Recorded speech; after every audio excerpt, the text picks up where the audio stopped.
Learning how to draw a man is a really unique exercise because men come in a variety of different body types.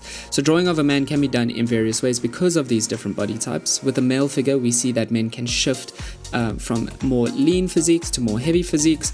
So with that being said, hey guys, my name is Matt and welcome to another unique video by artincontext.org where we explore various art related topics. And in today's video, we will be looking at a simple guide to drawing a man. Now often it can seem complicated to represent figures in their correct proportions. However, in this tutorial, we will be breaking down the process into very digestible steps. Now this drawing is done on a digital device. However, all drawing processes can be transferred to traditional materials because we will be working with a very simple fundamental representation of the figure. So we'll just be working with a very basic sketching process. So pencils, markers, pens, anything that's good for sketching will do just fine. And the way in which we're going to start this tutorial is by understanding the basic proportions of the frame of a man. Now male figures come in all shapes and sizes, and to understand how to represent the male figure in various ways, we first need to understand basic proportions. Now the male figure is made up of 8 equal segments that divide the body into various parts, mainly into 2 main sections, which is divided equally by the pelvic area. So this is true for all figure proportions and sets the foundation for understanding how to represent different physiques within these correct proportions. The 4th segment is the halfway point between these 8 different segments and generally determines the position of the pelvic bone, which is the point that will make up the 2 halves of the body, being the upper section and the lower section of the body. In a more simplified sketch, we can see how to determine the positions of various features within their corresponding segments, and making sure we position the pelvic bone, which is really important, along the middle area or the 4th segment will generally be a good indication for determining the placement of different features. For more comprehensive information on human proportions, you can see a detailed tutorial that covers human proportions for both male and female figures in the link below. But as we continue, we're going to start looking at how to utilize the skeletal structure of these various segments to determine various physiques for a male figure drawing. So once we know the basic proportions for how to draw men, we can then proceed to start forming figures with a basic skeletal structure that will determine their unique length and body type. Now the intention is to always start with a simple skeletal drawing to determine the length of the different body parts and to capture the proportions correctly. Using the skeletal structure will also enable us to shape the character around it to form a figure in a much easier process. So already we can start considering the shape of the body parts, how muscular or maybe how fat a figure should be, and other unique bodily features. So this can also allow us to break down unique poses and see how the body shape of a man is constructed in a drawing slowly as we kind of assemble the various body parts around the skeletal structure. As we form the man with this process, we can easily get comfortable with defining subtle details such as narrowness within the hips or broader shoulders, and so on. Again, we always want to kind of think about the intention behind how we would like to represent the figure in maybe a more lean body type or a more heavy body type, so that's completely up to us, but we do want to have that in the back of our head as we kind of develop the skeletal structure, and this allows us again to just shape the general outline around the figure more effortlessly and therefore explore basic bodily shapes. As we do this, we can start exploring unique details such as enlarging the head or making the shoulders slightly wide, and these are small characteristics that can give a very unique type of aesthetic or a set of traits to the character design. So we can consider all these details from head to toe, making sure we work with that basic blueprint of the various segments, and in doing so we can then slowly construct a figure around the actual skeletal frame that is constructed within the correct proportions. So just making sure we have the correct proportions is going to make the figure formation process much easier. So starting with simple physiques is also just a great way to also get comfortable with this process before representing more unique body type. Now we can start looking at different types of physiques. So let's start with something like a lean physique. The more comfortable we get with the basic formation of the skeletal structure and proportions, we can start to create these unique physiques such as a lean muscular physique. So for instance, in the case of a more lean physique, we can keep the features quite narrow throughout the figure with a larger head.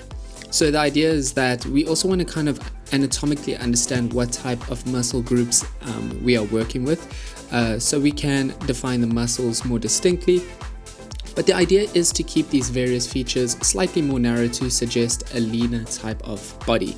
So this means we can keep the physique kind of formed quite closely around the skeletal structure of the man, and in doing so we can see how this can be used for a more sporty-like character or a character of slimmer proportions. So you do want to have a general understanding of the muscle groups that you're working with, but the idea is to always start with the general proportions with that skeletal structure, and in doing so we can form the figure around that skeletal structure. Now with a figure of a more muscular physique, we can kind of follow the same process, but in this case we can start emphasizing those muscular formations slightly more significantly. So once again we want to establish the skeletal structure and the basic shapes of the figure, but if we want a more defined muscular physique, we can start to become a little bit more distinct with our lines. So this is where we really start to emphasize the protruding qualities of the different muscle groups, such as the pectoral muscles, the abdominal muscles, and so on. So we can really utilize line work to emphasize the different muscles present within the male physique, such as the chest and abdominal muscles, or the obliques, the shoulder muscles, the biceps, and so on. The idea is to always just first form the skeletal structure, understanding the basic proportions, and then from there we can kind of work with a reference image to assist us as we form different muscle groups, and whether how large or how small we'd like them to be present. So we can really utilize line work to emphasize these various muscles that are present within the male physique, and in doing so this can also help us to determine how muscular we also want the legs to be, or how muscular we'd like the arms to be. So generally we really want to just maintain a consistency as well throughout the physique. So thinking about working in two parts, where you focus on the torso and kind of using that to scale the rest of the body as you shift towards the legs.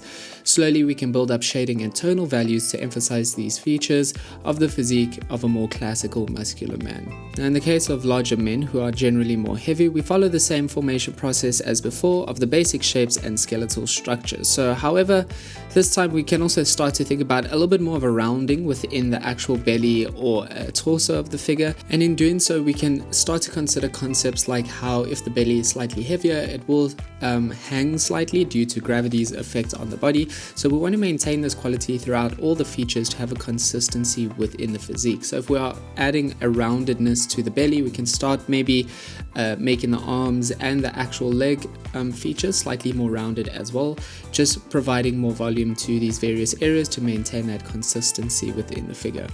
We can make some areas more narrow or thinner to explore more quirky shapes in the character, but again, once we have those general proportions, we can really play around with how we represent our male figure in various body types. So as we continue to define a more heavy figure, we want to consider how all areas of the body compensate for that large figure. So there is somewhat of a physics kind of component involved, where we want to make sense of how the body holds itself up in a natural state.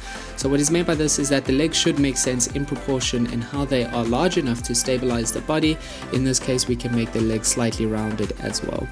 Again, it is a matter of stylistic intention as well, but the idea for a more natural and realistic heavy figure is to maintain that consistency in shape and just making sure we follow those general proportions set up by the skeletal figure with the various 8 segments. Now we're going to look at something a little bit more unique in terms of how to represent figures in this realistic fashion, where we start to really utilize our shading and line work to emphasize very nuanced details within the body. So the male figure is made up of various muscles and bones that cause protrusions and indentations within the body.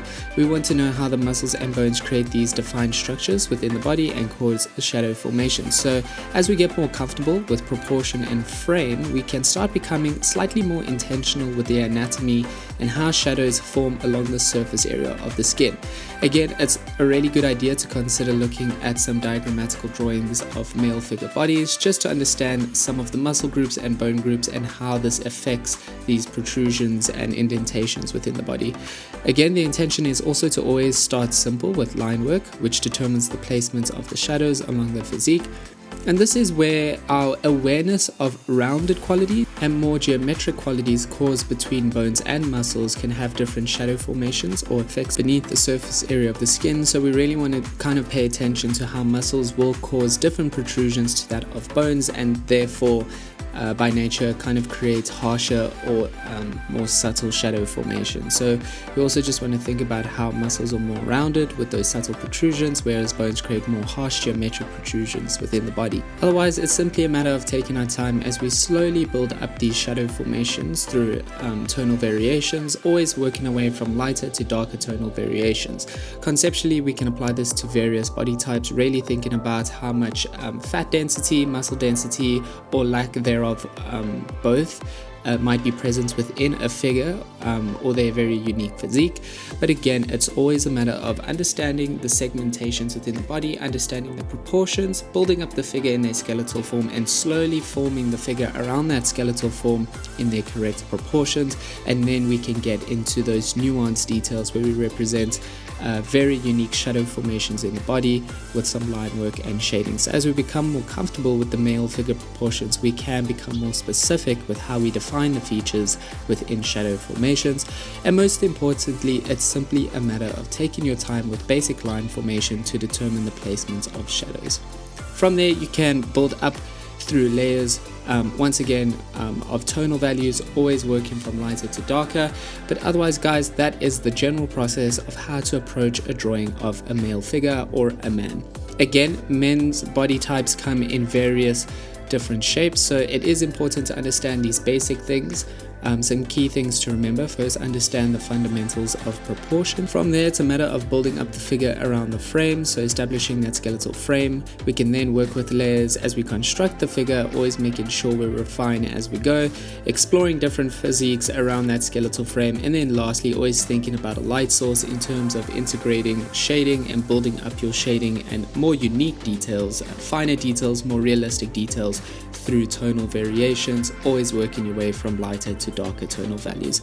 If you did like this video, please do let us know in the comment section below if you're interested in anatomical drawings, just maybe topics around proportions, figures, for both male or female.